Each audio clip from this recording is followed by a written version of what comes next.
আজ আমরা এমন একটি অধ্যায়ের কথা বলবো যা শুনলে চোখে পানি এসে যাবে।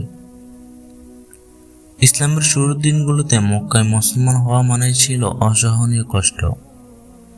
যারা দুর্বল ছিল, যাদের রক্ষা করার কেউ ছিল না, তাদের উপর নেমে আসে সবচেয়ে ভয়াবহ নির্যাতন। হযরত বেলাল রাদিয়াল্লাহু তাআলা ছিলেন একজন ক্রীতদাস। তার মালিক উমাইয়া ইবনে খালাব তাকে তপ্ত মরুভূমিতে শুইয়ে দিত, বুকের উপর রাখত ভারী পাথর আর বলতো, মুহাম্মদকে অস্বীকার করো। কিন্তু বিলাল রাদিয়াল্লাহু তাআলা আনহু শুধু বলতেন, আহাদ আহাদ, অর্থাৎ আল্লাহ এক। হযরত খাব্বাব রাদিয়াল্লাহু তাআলা আনহুকে আগুনের উপর শুইয়ে দেওয়া হতো।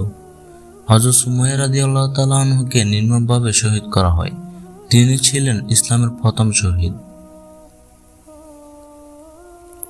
নবী সাল্লাল্লাহু আলাইহি সাল্লাম এই দৃশ্যগুলো দেখে কেঁদে ফেলতেন।